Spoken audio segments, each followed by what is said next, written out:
the welfare policies leg up, gives right? people a leg up. But it also disincentivizes There are many people. more white people on welfare than black people. Hang on a second. Hang on 1 second. Hang on 1 second. He's wanting the government to pay for all of it, and where do you get the money to pay for all of that? Maybe take some of the money from the wall.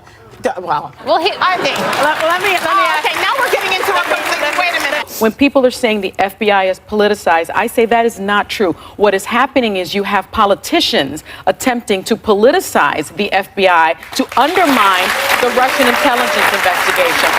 And I will say, I saw something that a statement that your father issued, and he had it just right. My father isn't politicized. No man speaks for me, neither my husband or my father. Start with that.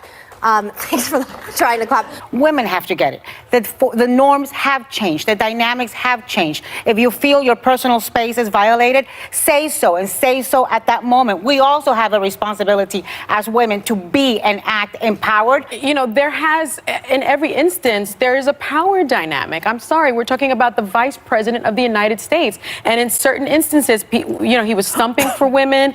There were White House interns. And when you have the President of the United States, Vice President, I'm sorry, sort of, making you uncomfortable, you're not necessarily going to feel as a younger woman or even an older woman saying, hey, stop it. You're not going to do that. I'm sorry. Even me, I feel that I'm a very empowered woman. There have been situations where someone has made me feel uncomfortable and I don't say, hey, stop it. I'm sorry. Policies like raising the minimum wage, universal health care.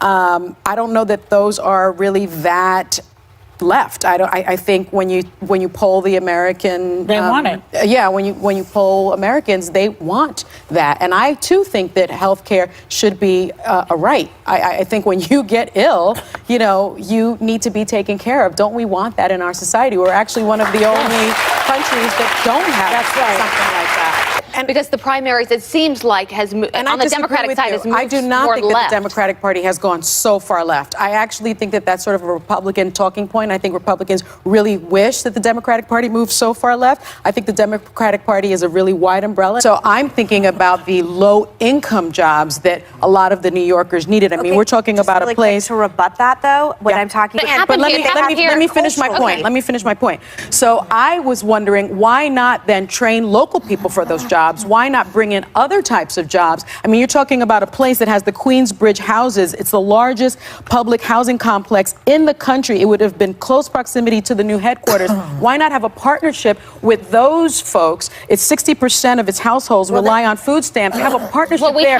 Train those people and give those people jobs. I think that would have an incredible opportunity for I live right by Google, by the way. It is since 2017 has generated $45.5 billion in economic activity. But people like you can afford to live there. Those low-income people can't afford to live there anymore. But let's say it helps the entire area because then you have more grocery stores that pop up. Do you remember when that happened? Yeah. He helped bring in the gentrification of Harlem. It was very controversial. Today, they love him because of what he has done to the community. Not everybody loves him because, again, there are a lot of people that were pushed out of Harlem and they don't live there anymore. You know what? Don't screw up. I know when John Kelly was appointed, I'm thinking, he's this 4-star Marine general. He will be the adult in the room. I think the administration actually tarnished that reputation. I don't agree with that, actually. He had a lousy General John Kelly, I think General John Kelly still has a fabulous reputation based off of the career that he served this country. That was fine then. So anyone that works for President Trump has a bad reputation. If I can finish what I was going to say, then maybe you would hear me. He endorsed the controversial and short-lived policy of separating children from their immigrant parents in an effort to deter illegal crossings. If you want to talk about children, he gave a child for our freedom. His son died in combat. He defended wife abuser Robert Porter. He called Robert E. Lee honorable and said the Civil War. So when I look at all of the things that he did during the administration, that's what I will remember him for. I'm not saying everyone, but that's what I will remember him for, especially when he disparaged a congresswoman, lied about her, and then refused to apologize. I just think it's weird to be clapping. Whatever you think about his politics, he lost a son in combat for freedom. And again, clapping in that way, again, your call. Everyone can interpret him differently. Hard time clapping for Well, him they're in clapping. general. Can they not? Everyone can do whatever they want. You can do whatever you want. I'm saying for me, it makes me uncomfortable. What do you mean that Obama was 24%? He had a low turnover rate. People that would come in and out of the White House. People stayed. She's saying people stayed. They stayed? Yeah. Okay. What I will say, because we haven't talked about it yet, but Nick It Ayers. was a compliment to President Obama. Yeah. I didn't understand. No, she didn't. All right. Agree. Go ahead. Nick Ayers. One sec. It also seems to me what you said about the Democratic Party can also be said about the Republican Party, because I think I've seen a real divide with Republicans. You have, it came with the Tea Party, and then you have people that are far right. There are people that are more moderate, and if you look at, there are 40 GOPers that are resigning from Congress, and so my question is, I don't know why people are clapping for that, by the way, because if this is a liberal audience, the GOPers that are resigning are more moderate. Yeah, she did win. But And I won't we give asked her that up. about that when She did win. she won the popular She won the vote. popular. Does that make you feel good at night? Like when you're so angry about Trump, does that make you feel No, better? Because it if does I were you, not. it would No, it not keeps make me her feel awake. It better. doesn't The make me- electoral Well, it makes me feel college better. matter. I mean, I think her point is a valid one, because you were up close and personal when your father didn't win the election. and I've been there on election nights. I myself, having worked at the Justice Department, I thought that he was an honorable leader. I think that when you have the President of the United States and Republicans trying to take down our law enforcement institutions of the United States, I am horrified by that. It was one of the best jobs I ever had. I was a public servant. I made very little money, but I was representing the people of the United States, much like all of these people. So I am really, it's very different when you ask the loyalty of the FBI director. They are not, you don't get loyalty from the FBI director, you get the truth. And so the suggestion somehow that he had of loyalty, because he wanted him to lay off of investigating But can I one of just say his one thing? colleagues. It's Yes. He improper. also- But he was the chairman in 1991. Yeah. There were 3 other women that could have testified to support Anita Hill that saw what happened with Clarence Thomas. He could have called those women. He did not. Does he address that point at all? He has not. He has not apologized or spoken to Anita Hill. She has said that. And he also did not call experts on sexual harassment that could have explained to the 14 white men, which included himself, which he did not talk about, to explain what sexual harassment was. I mean, Joe Biden is a smart guy. He needs to take responsibility for mishandling it himself. Well, okay. All right. Fair. Look. And diagnosing our president's We're not mental diagnosing. health we're not doctors. A psychiatrist We did are this. talk show hosts. It was a psychiatrist.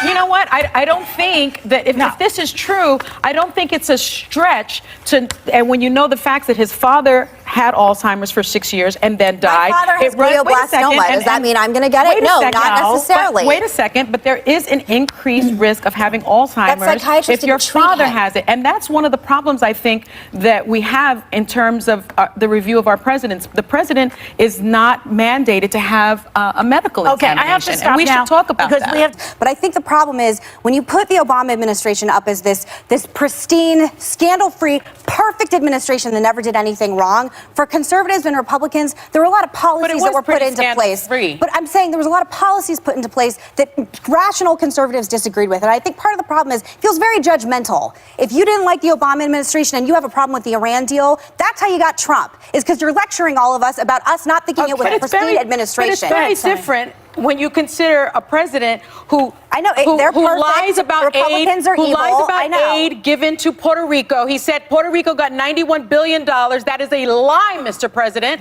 When you're talking about a president that brags about grabbing women by the genitals, when you're talking about a president that pays hush payments to women and lies to the American people on a daily basis, and you're talking about a man who wears a tan suit. Did I say I like Trump? I'm just saying, when the Obama administration was indeed scandal-free. Oh my God. So Republicans can be as angry as they want to, but they are basically giving praise Trump was to elected. Trump was I'm not giving praise to this administration. I'm saying the Republicans have. I am a Republican, but she also has some very policy. controversial issues on Israel and Palestine. So she's in the fire right now, and whether she steps up or not, I still have a question mark. She's also in Congress, and she's going to be doing really well. Can I finish what I'm saying?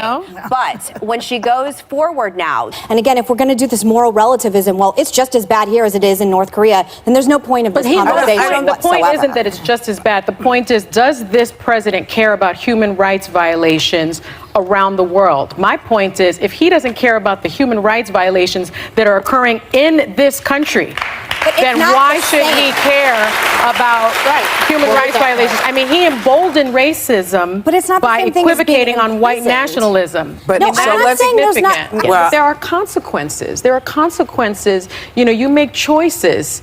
You know, people have been comparing this to the gay couple being refused service. Well, being gay is not a choice. Choosing to stand up and be the face of this administration is your choice. Yeah, but can I ask the question then? For real, I process the same question to you though, because I have family members who work in the administration. Yeah. Would you not be comfortable going to dinner with them and with me? I don't know. I don't know, but I will say that's their choice. I have a lot of friends. So I would. Okay, I'm gonna head this off. I'm gonna head this off at the top. I'm gonna head this off because he has been using, I think, the border wall as sort of this dog whistle for racism. The government is still shut down, and I think it's all about. Let's not let all these brown people in, right? Unless they're working for farmers, unless they're working in agriculture. So now will the Republican Party step up to him and say, we don't want this anymore? There's 42% of this country that support the wall. Are they all racist?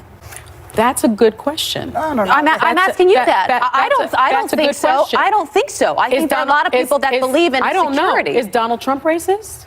But I'm not referring. I mean, I don't know. Is he? I'm just saying, if you're going to paint a broad stroke about a wall and that being racist, then I don't know. But there are a lot of people that support the wall being built. Is Donald Trump racist? There are a lot of people. Well, everyone can have their own opinion about that. There are a lot of people that support that wall. He has a base of dedicated supporters, and the things that we in the media care about, I don't know if necessarily the average person who sees the Dow up, who sees the unemployment rates at an all-time low, if they care in the same way. Maybe they will. I give average Americans more credit than that, Megan. I think people are watching. I think people are reading. And I think people, wait a second, I think people are very concerned that he's playing chicken with Kim Jong-un. I think people are concerned about their children. But we're talking about his base. I'm talking about his base. But his base is only 30% of the population. What about the other 70% of the population that are watching and listening? They don't care about his base. And I'd give the American people more credit. That means that everyone who voted for Trump, you're basically saying, oh, I give them no credit. These people who voted for Trump because your values aren't my values, you're not in the majority or whatever. And I was, if you voted for Trump and you are not concerned, I am concerned about that. I was a never Trumper. You know what?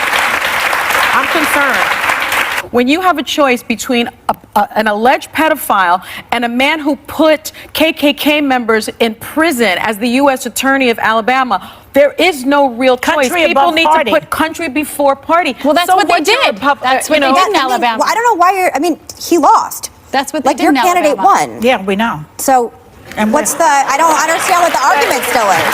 We have to know. But I, frankly, was very disappointed in what I heard. Your CPAC spokesman, Ian Walters, made some racially charged comments about former RNC chairman Michael Steele, saying he only got the job because he was a black guy. Now, we know that he was the lieutenant governor of Maryland. He was the Republican Party state chairman for Maryland. He was the head of the grassroots organization GOPAC. So he was very qualified. But Steele, you know, Michael took offense, and I know Michael as well, and he got into a heated exchange with you about it. Let's take a look at that. Don't take the worst out of what he said. You know him. I know, but this is where you need to have some grace. Look at what Wait a minute. What the hell do I have to be graceful for? And that was my reaction.